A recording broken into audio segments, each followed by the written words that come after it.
ke pesantrennya masih. Negara sudah merdeka, oke kita serahkan saja negara ini pada orang-orang sipil.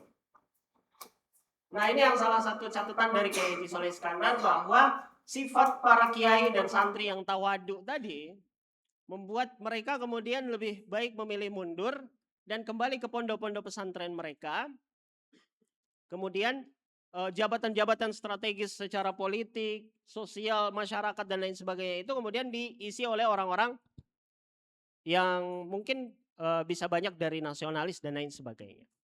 Nah itu yang salah satu catatan juga. Tapi kalau dari penjelasan salah satu dari cucu Kiai Haji Soleh Iskandar, itu bukan hanya bentuk ketawaduan dari para ulama saja. Tetapi setelah bangsa kita merdeka, para ulama itu masih melihat bahwa kondisi sosial masyarakat kita itu masih perlu dibangun. Masih perlu yang namanya pendidikan. Masih perlu yang namanya penguatan sosial. Masih perlu yang namanya penanaman nilai-nilai agama itu dalam setiap segmen kehidupan masyarakat kita. Baik di pendidikan, sosialnya, kemudian ekonominya, kesehatannya, dan lain sebagainya. Dan atas dasar berpikir inilah kemudian muncul sosok Kiai Haji Soleh Iskandar melakukan hal-hal yang sangat luar biasa. Tadi pertama usia 18 tahun beliau melakukan apa? Mendirikan organisasi pemuda Islam. Usia 23 tahun beliau memimpin laskar perang yang bernama Batalion Hizbullah. Nah kemudian 1950 beliau mundur dari ketentaraan, beliau otomatis menjadi warga sipil, menjadi warga biasa, menjadi pejuang, tapi masih terus menjadi pejuang. Nah pada tahun 1961 beliau kemudian memprakarsai berdirinya sebuah lembaga pendidikan yang dikenal dengan Universitas Ibnu Khaldun. Waktu itu namanya belum Ibnu Khaldun Bogor, tapi pertama UIC, C ya, Ibnu Khaldun. Sekarang masih ada di Jakarta Timur. Namanya Universitas Ibnu Khaldun. Ibnu Khaldun, tapi ejaannya C. Nah, sekitar 2 tahun atau sampai 4 tahun kemudian baru kemudian berpisah antara Ibnu Khaldun dengan Ibnu Khaldun yang ada di Bogor. Nah, itu diprakarsai oleh siapa? Lagi-lagi Kiai Haji Soleh Iskandar. Beliau bahkan kemudian ketika melihat IPB. IPB itu kan dulu fakultas pertaniannya Universitas Bogor. Universitas yang katanya nomor 1 di Depok, tapi Pak Adian selalu bilang universitas terbaik adalah Universitas At-Taqwa College. Apa? Universitas Indonesia. Universitas Indonesia itu fakultas teknologinya jadi ITB Bandung. Itu dulu UI semua itu. Kemudian IPB itu fakultas pertaniannya. Nah, pasca kita merdeka kemudian dia memisahkan diri dan berdiri sendiri menjadi Universitas Institut Pertanian Bogor. Nah, melihat itu Kiai Haji Soleh Iskandar juga pun melihat di masyarakat ini masih banyak, kan mayoritas masyarakat di Bogor sekitar beliau itu adalah petani. Akhirnya beliau terpantik untuk bagaimana santri-santri yang ada di pondok-pondok pesantren itu bisa merasakan nilai-nilai pendidikan, skill, keahlian sebagaimana yang juga diajarkan di Institut Pertanian Bogor. Akhirnya berdirilah sebuah pondok pesantren yang bernama Pondok Pesantren Pertanian Darul Falah Ciampea Bogor. Ada yang tahu pesantrennya? Nah, itu bersama dengan Muhammad Natsir dan juga salah seorang pengusaha. Nah, yang punya modal ini, salah seorang pengusaha ternama namanya R.O. Junaidi. R.O. Junaidi ini siapa? Pemilik sebuah surat kabar namanya Pemandangan. Nama surat kabarnya Pemandangan, tapi isinya adalah propaganda untuk melawan penjajah. Itu. Jadi Kiai Soleh Iskandar itu punya kepiawaian dalam mempertemukan visi.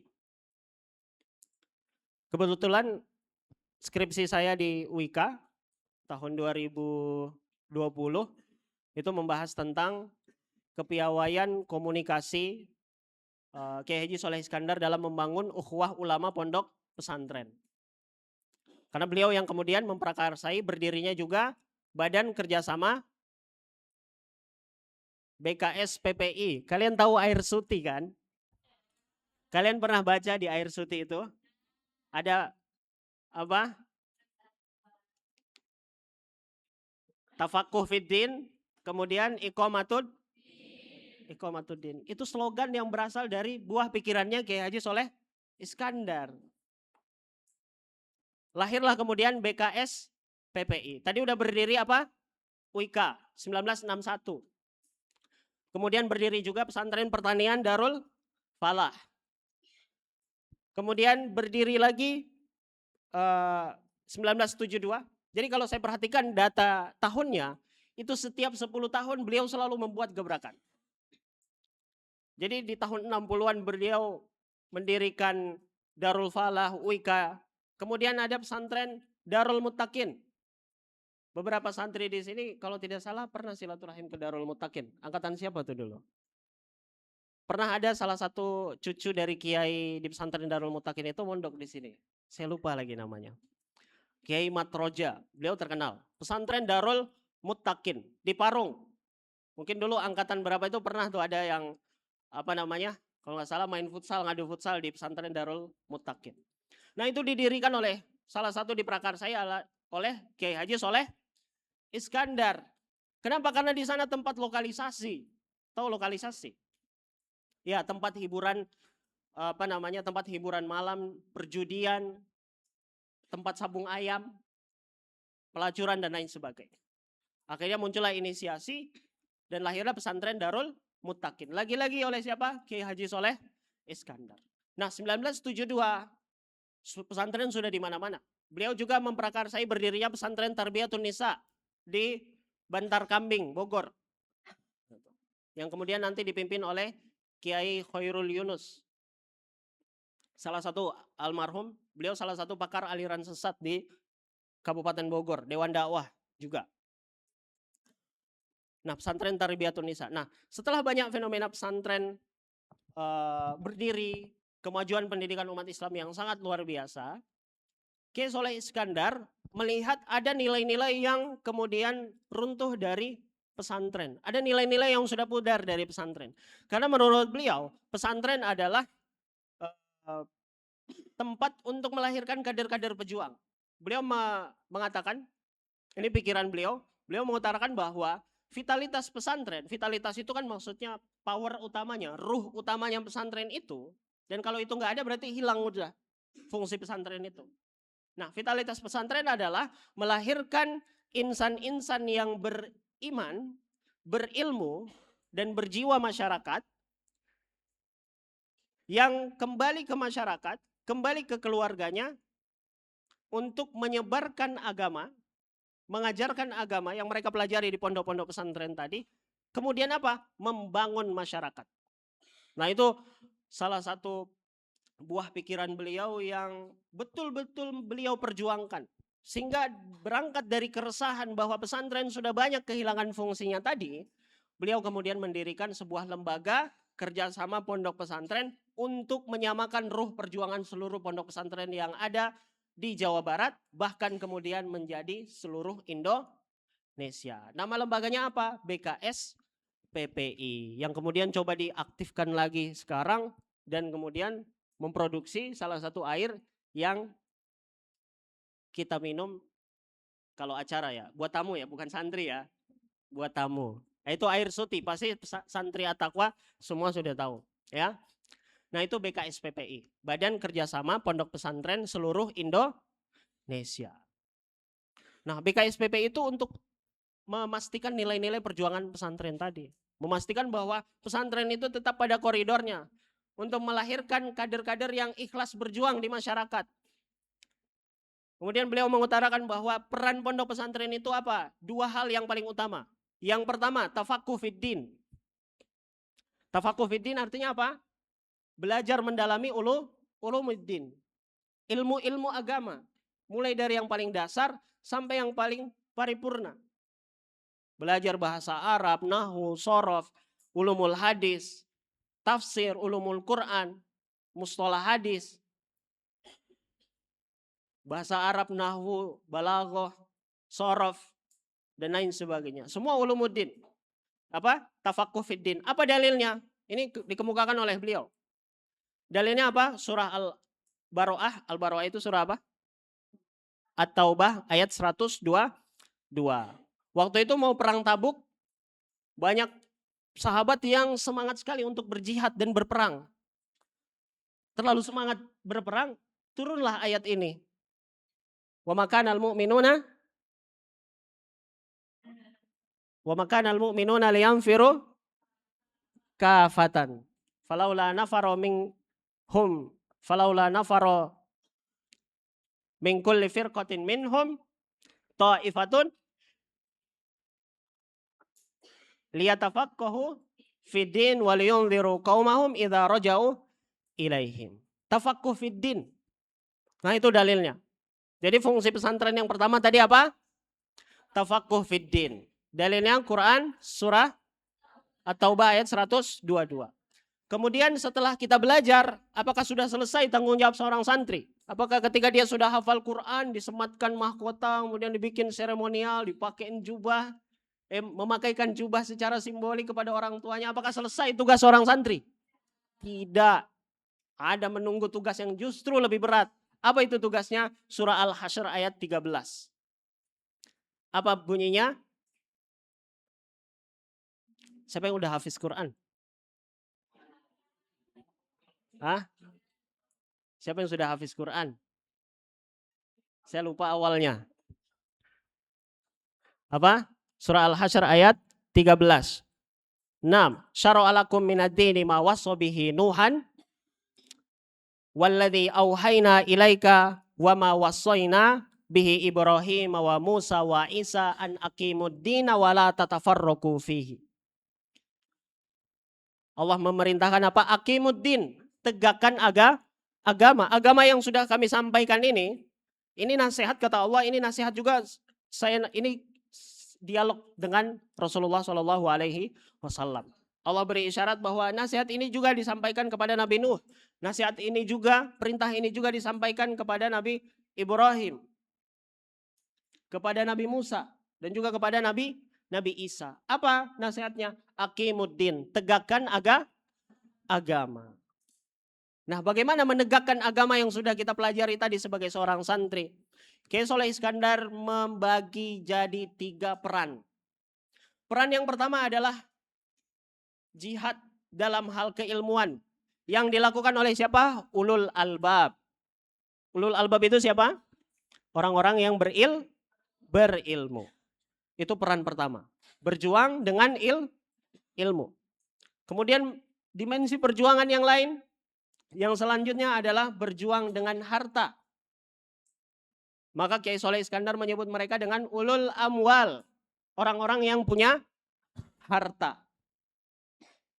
Makanya tadi Soleh Iskandar ketemu pengusaha, beliau kenal pengusaha karena beliau tokoh, latar belakang beliau adalah bangsawan, jadi tahu orang-orang besar.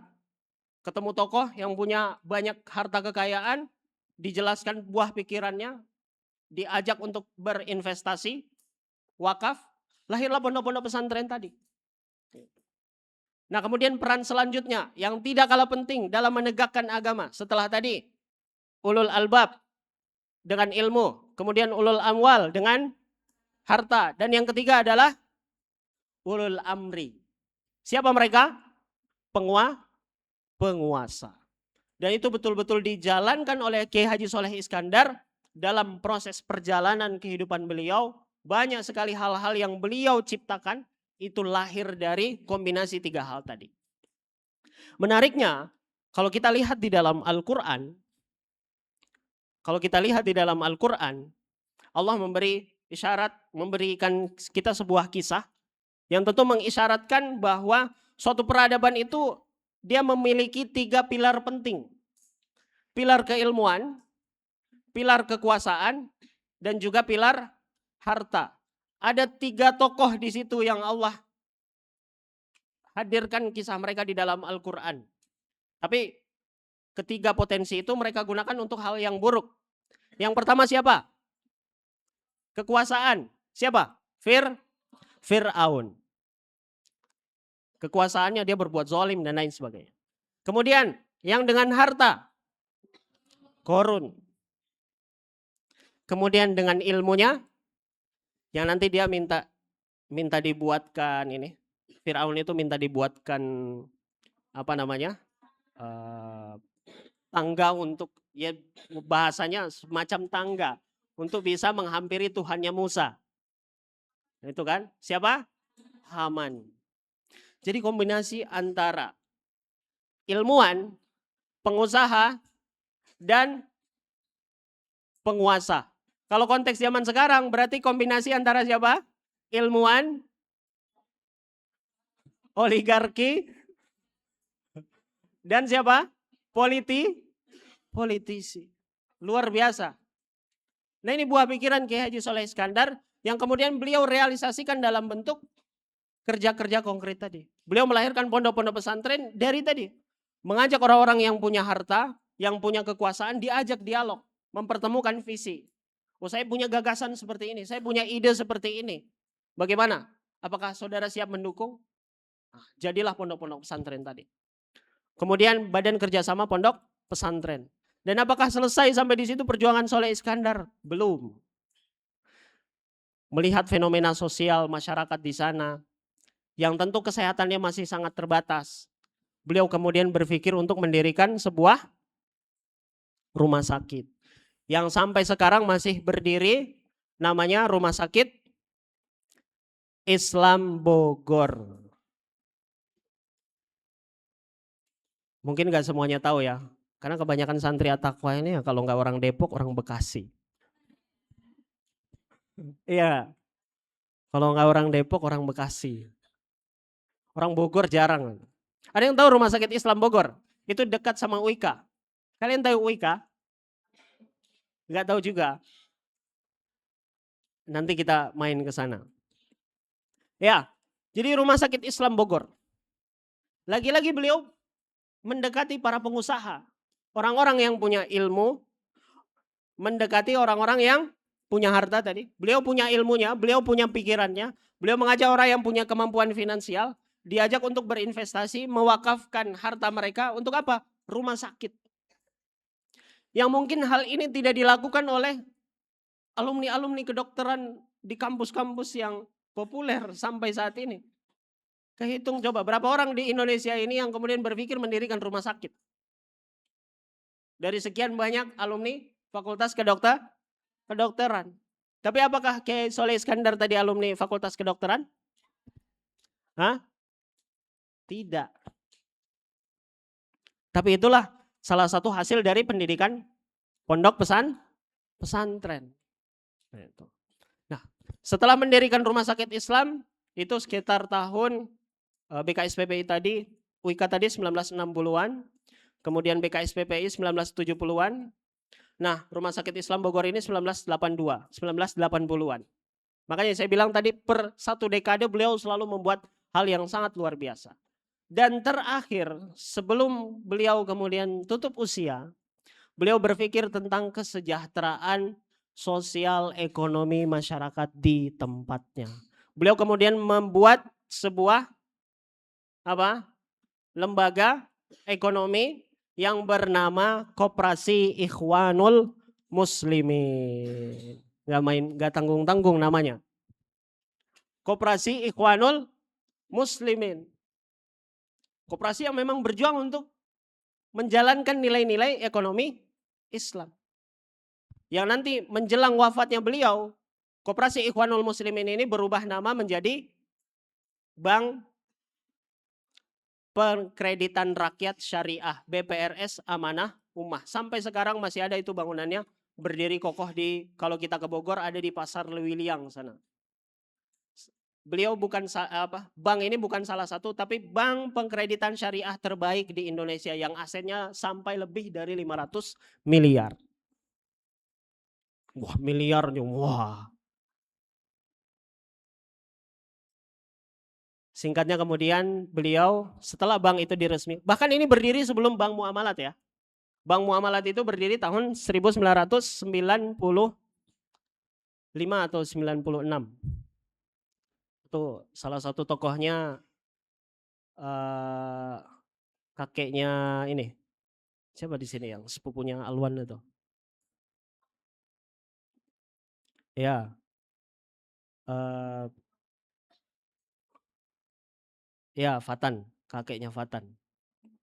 Salah satu tokoh yang menggagas Islamisasi sains kampus yang kemudian melahirkan pondok-pondok pesantren mahasiswa. Nah, pondok pesantren mahasiswanya ini yang kemudian berdiri di Bogor.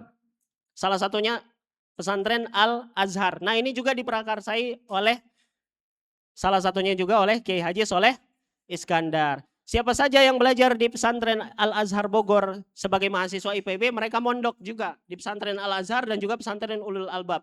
Kalau Ulul Albab jelas, Ustadz Adian Husaini mondok di Ulul Albab.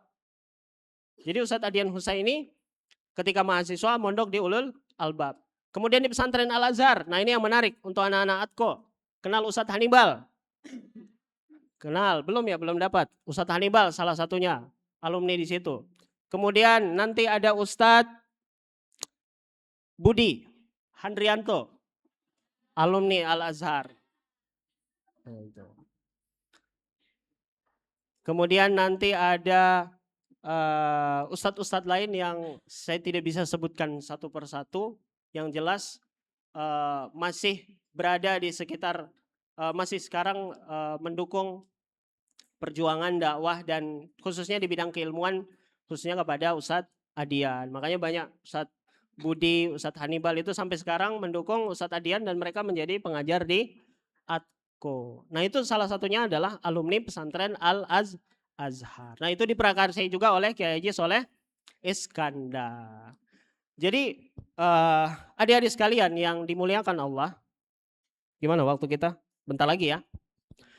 Yang saya ingin katakan di dalam sesi sebagai penutup ini, bahwa inilah konsep manusia universal yang sering diajarkan oleh guru-guru kita di At-Taqwa. Bahwa pendidikan tinggi, khususnya ini yang mau nanti milih kampus, camkan ini baik-baik. Pendidikan tinggi saat ini sudah jauh menyimpang dari peran dan fungsi yang seharusnya. Bahwa konsep universitas, university itu kan universal, melahirkan manusia-manusia universal yang punya kapasitas untuk melakukan banyak hal. Makanya sosok seperti Kiai Haji Soleh Iskandar tadi adalah salah satu model ideal hasil pendidikan universal tadi dari pondok pesantren. Bayangkan pondok pesantren, dia tidak alumni luar negeri mana. Sama juga tadi Kiai Ahmad Sanusi melahirkan 126 karya ilmiah. Ada Kiai Aceng Zakaria yang Ustadz Adian selalu sebut di mana-mana, 120-an karya. Itu bukan alumni Timur Tengah. Alumni pendidikan pesantren. Makanya pendidikan pesantren kita ini sangat luar biasa. Termasuk juga tentunya pesantren At-Taqwa. Dalam rangka melahirkan manusia-manusia yang universal tadi. Kembali ke poin yang Kiai Haji Soleh Iskandar sampaikan tadi, bahwa vitalitas pesantren itu adalah melahirkan insan-insan yang beriman, berilmu, dan berjiwa masyarakat, yang kemudian kembali ke masyarakat untuk menyebarkan dan menegakkan agama dan membangun masyarakat. Nah, bagaimana itu proses pendidikannya? Sangat panjang. Melihat guru-gurunya berjuang. Bahkan saya sendiri melihat kiai saya di Bogor dulu, namanya Kiai Muhammad Abbas Aula. Ketika ada fatwa aliran sesat di kota Bogor, saya masih santri. Kemudian kiai saya jadi ketua majelis fatwa. Di hari H, sebelum hari H pembacaan fatwa aliran sesat tadi, dan kebetulan yang aliran sesat ini perguruan silat. Pesantren kami diteror. Diancam kita santri-santrinya. Wah, itu bayangkan, sebagai santri, kemudian kita melihat langsung kiai kita berjuang untuk menegakkan kebenaran, membacakan fatwa sesatnya sebuah aliran sesat, yang kemudian ketika dibacakan itu pesantren kita mendapatkan teror yang sangat luar biasa. Kalau kalian buka di Google itu nanti ada terkenal sebuah perguruan tinggi namanya Mahesa Kurung di Bogor. Bahkan kemudian saya melihat sendiri, kiai saya ketika saya sudah lulus, tapi waktu itu saya masih ngajar. Beliau juga ambil bagian penting dalam proses penolakan pendirian gereja Yasmin. Itu kasusnya sampai dunia, sampai Vatikan Roma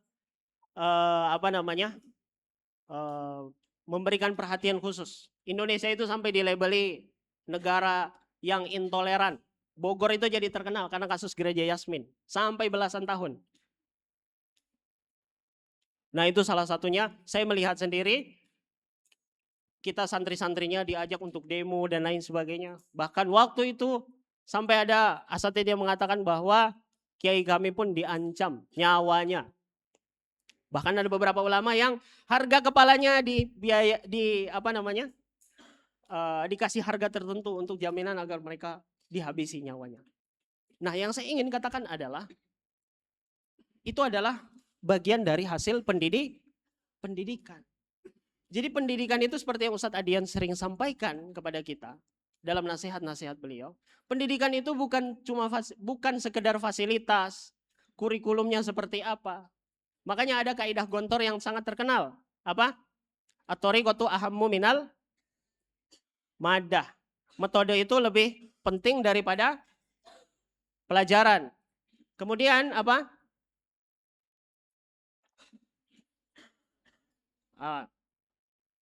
Wal ustadzu ahammu minat thariqah. Dan ustadz, guru itu lebih penting daripada metode. Nah ditambahkan lagi oleh Kiai Ahmad Sahal. Apa? Waruhul ustadz ahammu minal ustadz. Ruh apa? Ruh jihad tadi. Jihad apa? Ya, jihad peradaban seperti yang Ustadz Adian sampaikan ketika apa? Kemarin tarhib ya. Beliau mengatakan bahwa bulan suci Ramadan ini harus kita jadikan bulan apa? Wah ini kalian yang hadir offline, saya nonton online loh. Apa? Jihad peradaban. Salah satu tugas yang sedang antum jalankan di sini adalah apa? Jihad intelektual. Nanti akan ada masanya antum jihad dengan harta, jihad dengan tenaga, pikiran, dan bahkan juga nyawa seperti para ulama yang tadi. Sekali lagi saya tekankan, ini adalah bagian dari pendidikan universal yang bukan hanya teori tapi juga mempraktikkan pendidikan tentang konsep pengabdian di masyarakat. Makanya saya termasuk yang bersyukur sekali. Akhirnya itu alumni dari pesantren At-Taqwa per tahun ini yang melanjutkan pendidikan di Sekolah Tinggi Ilmu Dakwah Muhammad Natsir semester 6 per tahun ini, artinya tahun-tahun berikutnya akan diwajibkan bagi semua santri yang masuk STID untuk melakukan apa? Kafilah dakwah di pedalaman. Itu yang seperti disampaikan oleh Kiai Haji Soleh Iskandar, melahirkan apa? Insan-insan yang beriman, berilmu, dan berjiwa masyarakat. Kalau beriman bisa kita ujilah dengan puasa sunnahnya, sholat, dan lain sebagainya. Berilmu bisa kita ujilah dengan ujian, tes hafalan, perlombaan, dan macam-macam, diskusi, tulisan, karya ilmiah, bolehlah. Tapi berjiwa masyarakat hanya bisa diuji dengan praktek langsung di masyarakat. Dan itu yang sedang dilakukan oleh kakak-kakak senior kalian di Sekolah Tinggi Ilmu Dakwah Muhammad Natsir. Ada Bang Ali, naik kereta dari sini ke Surabaya 12 jam. Dari Surabaya naik kapal ke Balikpapan, hampir 30 jam lebih. Kemudian dari Balikpapan 2 jam ke Samarinda. Dari Samarinda naik pesawat kurang lebih 50 menit belum sampai di lokasi tujuan, tapi sudah masuk di hulunya Sungai Mahakam. Dari sana naik speed lagi 2-3 jam, baru sampai ke tempat lokasinya. Ada siapa lagi? Bang Miftah, naik pesawat dari sini Kendari. Kendari kemudian 5-7 jam perjalanan darat pakai mobil. Habis itu kurang lebih 10 jam pakai motor. Masuk ke jalan batu-batuan yang nggak bisa dimasuki mobil. Sampai di sana tinggal sama warga. Bahasa Indonesianya, terakhir saya chat kemarin, saya pusing Ustadz. Karena apa? Mereka nggak ngerti bahasa Indonesia. Tantangannya, wah luar biasa. Ada Bang Rehan di Pulau Meranti. Dari Jakarta naik kapal dari Tanjung Priuk, kemudian ke Batam, dari Batam nyebrang lagi pakai speed sekitar 4 jam sampai di Pulau Meranti. Nah dari Pulau Meranti nyebrang lagi pakai speed lagi, ada Pulau Rangsang namanya. Di situ Bang Rehan. Minoritas Cina semua di sana. Minoritas Muslim. Ada Cina, Melayu dan lain sebagainya.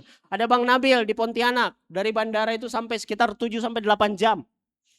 Ada kemudian Bang Alwan Ayas, itu di Banjarmasin. Dan ada Bang Faisal di Flores dia. Di tempat saya, tapi masih jauh dari tempat saya. Dia ke Kupang dulu, pesawat 3 jam, ketahan di sana berhari-hari karena kapal tidak berlayar, karena cuaca buruk, akhirnya nunggu kapal yang lebih besar, berlayarlah kemudian kurang lebih 10 sampai 12 jam, habis itu naik bis 5 jam, masih istirahat, dengan motor kemudian dilanjutkan sekitar 7 sampai 8 jam. Nah itu yang dilakukan oleh kakak-kakak kalian di Sekolah Tinggi Ilmu Dakwah Muhammad Natsir. Mudah-mudahan seperti yang disampaikan oleh Kiai Haji Soleh Iskandar tadi, untuk melahirkan insan-insan yang beriman, berilmu dan berjiwa masyarakat yang kembali ke masyarakat untuk menyebarkan dan menegakkan agama dan juga membangun masyarakat. Mudah-mudahan kita menjadi bagian dari orang-orang yang berjuang di jalan Allah. Baik dengan ilmu kita, harta kita, ataupun dengan kekuasaan. Kalau suatu saat kita diberikan amanah kekuasaan. Mungkin ini yang bisa saya sampaikan. Kurang lebihnya mohon maaf. Saya kembalikan, silahkan kepada Abang Moderator. Bagaimana panitia? Masih ada waktu buat bertanya? Kita buka satu saja ya, satu penanya. Silakan bagi yang ingin bertanya, acungkan tangan, berdiri, sebutkan nama, kelas, lalu pertanyaannya. Ya, silakan kepada yang ingin bertanya.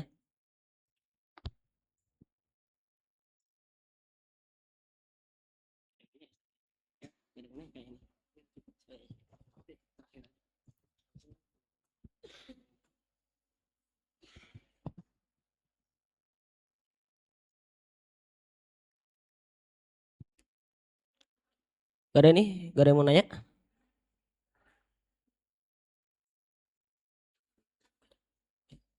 Silakan. Gak jadi. Siapa itu yang ngajak? Gak jadi Ustaz. Udah habis. Udah habis waktunya. Oke, silakan. Yang mau nanya tentang STID nanti bisa dikasih. Siap Ustaz. Masih promosinya. Santai, Ustaz. Oke, karena tidak ada yang bertanya, sedikit saya simpulkan. Jadi sebagaimana yang telah kita lihat ya, bagaimana sosok Kiai Haji Soleh Iskandar ini yang selama hidupnya itu Masya Allah penuh dengan perjuangan gitu. Sebagaimana yang tadi disebutkan, per tiap dekadenya beliau selalu menghasilkan satu hasil yang sangat bermanfaat untuk masyarakatnya. Yang mana ini saya rasa didorongkan oleh rasa peduli. Nah, dan ini juga sudah selaras dengan slogan pondok kita, apa? Peduli, jujur semangat peduli. Nah, jadi harapannya ya semoga di antara kita ya punya rasa peduli juga lah. Dan juga kelahiran sosok Kiai Haji Soleh Iskandar ini tidak luput dari adanya peran gurunya. Tadi siapa? Kiai Ahmad Sanusi. Nah, di sini dapat kita lihat gitu bagaimana pentingnya berguru dalam dunia pendidikan. Jadi meskipun segala informasi atau pengetahuan itu sudah ada dalam HP, tapi berguru itu masih sangat penting gitu. Karena peran guru itu tidak hanya sekedar transfer ilmu, tapi juga transfer jiwa, transfer semangat, ruh dakwah, ruh jihad dan semacamnya. Karena dari guru seperti itulah sosok-sosok seperti Kiai Haji Soleh Iskandar dapat lahir. Dan juga yang terakhir tentang pendidikan. Di sini setelah Kiai Haji Soleh itu mengundurkan diri dari kemiliteran dan fokus kepada dunia pesantren atau pendidikan, di sini dapat kita lihat gitu bagaimana hasil produktivitasnya beliau gitu. Oleh karenanya jangan pernah meremehkan dunia pendidikan gitu, karena sebagaimana yang tahu Gojo Satoru, Jujutsu Kaisen. Nah, di situ kan Gojo salah satu MC terkuat lah. Nah, di situ dia meskipun dia adalah yang terkuat, tapi dia memutuskan untuk menjadi guru gitu. Kenapa? Karena menjadi guru itu sangat penting untuk merubah satu bangsa gitu. 10, 20, 5 tahun, 50 tahun ke depan gitu. Karena orang-orang yang ada pada hari ini itu akan meninggal besok. Dan siapa yang menggantikan? Kita yang ada pada hari ini. Jadi kita yang pada hari esok juga akan meninggal, penting untuk mendidik atau mengkader generasi penerus ya kita. Nah, mungkin itu saja yang bisa saya sampaikan. Barakallahu fikum. Syukran ala husni ihtimamikum. Wassalamualaikum warahmatullahi wabarakatuh. Ya lupa saya sampaikan tadi. Ada satu kebetulan yang saya kira bukan kebetulan tapi mudah-mudahan itu jadi tanda keberkahan buat kita semua. Jadi Kiai Soleh Iskandar itu lahir pada tanggal 22 Juni. Wafat pada tanggal 22 April. Dan hari ini tanggal berapa? Tanggal 22. Tadi harusnya saya mengisi di 16 Ramadan. Tapi qadarullah Ustadz Bana mendadak ada agenda lain sehingga kita tukeran.